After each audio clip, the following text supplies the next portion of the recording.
this 5'7" guy who's just my type. Like the way he's speaking, his confidence is peaking. Don't. Peace and blessings, African brothers and sisters. And when I call you African, I mean everyone who considers themselves Black, Jamaican, Haitian, Trinidadian, just whatever you are. If you have African ancestry in you, I consider you African. I do not play games with where your boat stopped when we were transported as slaves, and that's how you just happened to become Jamaican or whatever nationality you took on, because that's where your family stopped, and you basically just, once slavery ended, you were just still kind of there. I'm very angry about what happened to our race. And so once I found out the truth, and I'll give you guys some background of how I grew up and et cetera, et cetera. But once I found out the truth, I basically live a life now where whatever I knew before, I believe the opposite. And what do you call the word? I would say I kind of negate, like refuse to accept the names and the nationalities and things that they call me. Of course, I am considered, as you can tell by my accent, I'm considered African American. I'm really proud that African comes first, because that's actually how I see myself, as an African in America. I don't see myself as African American. I didn't learn until recently just how racist America is. So I am now not that proud to be considered an American. The only reason why I would own the American part of my nationality is because my ancestors built the country. But they did not do it. They did it against their will. So my history, let's talk about my background of how I grew up, because I know some people are I have friends who wonder, like, why is she like this now? She wasn't like this when we were kids, yada, yada, yada. You grew up in Manassas. Why are you saying Hotep now? And peace and blessings, or, Asante Sana, which means thank you, I believe, in Swahili. I'm going to explain to you why I am how I am today. So when I grew up, I was born in Montgomery, Alabama. It was kind of like a pit stop for my mom, because she was in the military before she conceived me. And then she just happened to get out of the military, go to Alabama. I was conceived, and then she went back into the military. So then I lived in New Jersey, Alabama. Then I went back to Alabama for 3 years to live with my grandmother while my mother went overseas for a tour of duty in the Army. And then she came back to get me, my sister, and my older sister, and we moved to Virginia. I have lived in Virginia since I was 7 years old. Prior to coming to Virginia, I had lived in New Jersey, which is kind of an area of, because we were on a military base, it was diverse.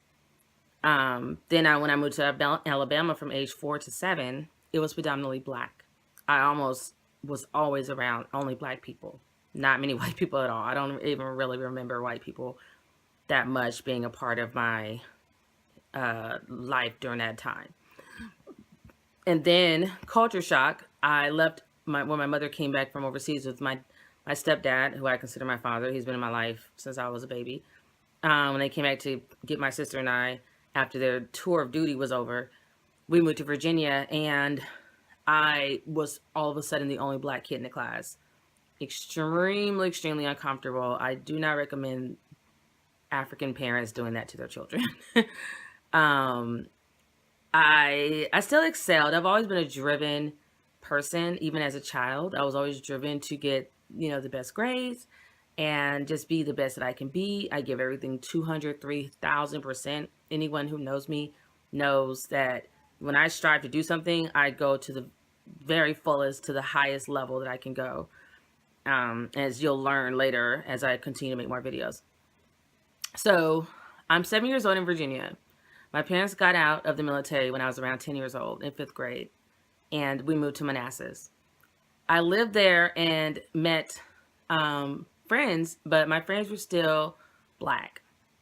I don't remember having any close white friends in Manassas, where I first lived, in the neighborhood of Iron Gate. Then we moved. My mother saw a drug bust happen across the field from where we lived. There was like this big field that the children used to play in, and there was a house like right on the corner. Like there was a row of homes because we were living in townhomes, and there was this house on the end, and there was a big, huge drug bust. And my brother came running home, and I think he told my mom about it. She looked out, she saw cops everywhere, and she was just like, "Enough! I have to get you guys out of this neighborhood." My mother kind of like lost it, and it really wasn't that ghetto, but my mom just wasn't feeling it because I guess because she just wanted better for her children. So then we moved to Wellington because my mother wanted better for us, and it's just this goes so deep. So I have to explain this over video and video and video of what is going on here. But my mother, what my parents didn't know, it's not just my mom's fault.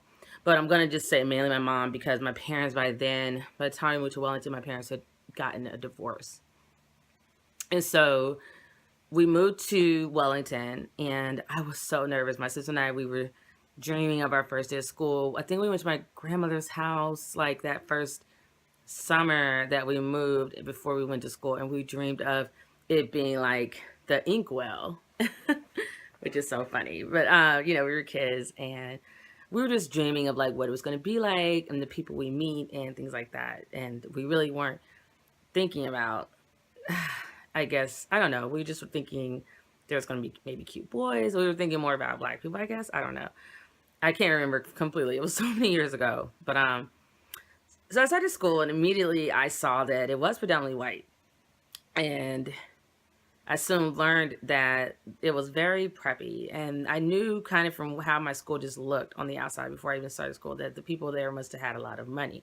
Because the junior high school I was going to was humongous. It looked like a high school. It was huge. So, I made friends, and I still tried to have, I had my black friends. Yeah, I mainly had black friends, honestly. And then I kind of started trying to I was having more diverse friendships in junior high school. And it continued on through high school where, diversity was the thing to be. So you didn't want to be like, I just want black friends and I just want to date black people. It wasn't really accepted. Like people wanted to believe that we live in a post-racial society and everyone loves everyone and everyone's diverse and no one's racist and blah, blah, blah. So that's how I lived the rest of my life, was believing that racism was over, and that's how I lived, it didn't exist. I got a job like a normal teenager. I ran track, and I just lived a normal, life as a teenager. Then when I got older, once I finished high school, I went into the military like my parents did. I went to the U.S. Army. And in the Army, I really didn't see racism still. I saw a lot of sexism, a lot of discrimination because of my gender. I was treated, disrespectfully because of being a woman. And my mother told me that would happen. She told me, my sister and I, before we left the house. So we had 2 strikes against us. 1, that we were black. 2, because we were women. And I didn't understand that until I went into the military. But I still didn't understand it because I still didn't see the racism with the racism. I just saw the sexism. And so then I went, I only did like 4.5 years in the military, got out. Then my first contracting job was with this company. I'm going to try to be nice and not disclose the name of that company.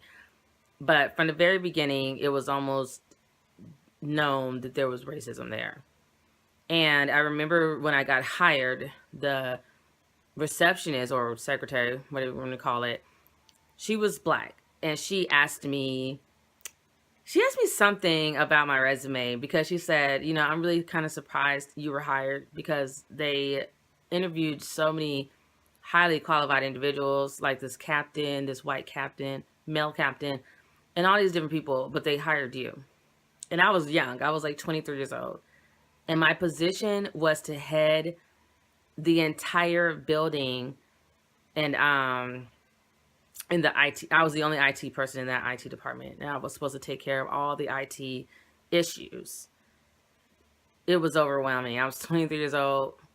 There was no way. So I ended up quitting that job because I mean, while I was there, all people ever talked about was racism. The black people actually hated me.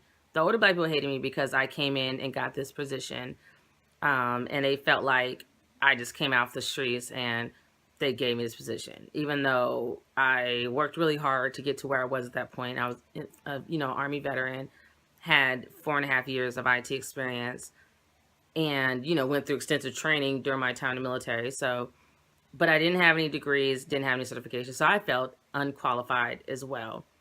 But so that really made me nervous about the position. And plus it was a good amount of money. I was actually making more than probably the majority of the people at the company at that time. And the older black people were jerks. They were like, they hated me because they were just like kind of having this self-hatred. Like, we don't like you for being successful. It was almost strange because I felt like majority of them would not even, they didn't even work in the IT field. So I didn't understand why they were mad at me for having this success. It's like I had a child at that time, my first son, my oldest son, and he said, "Hey sister, it's really, really nice to meet ya. I just met this 5'7" guy who's just my type. Like the way he's speaking, his confidence is peaking. Don't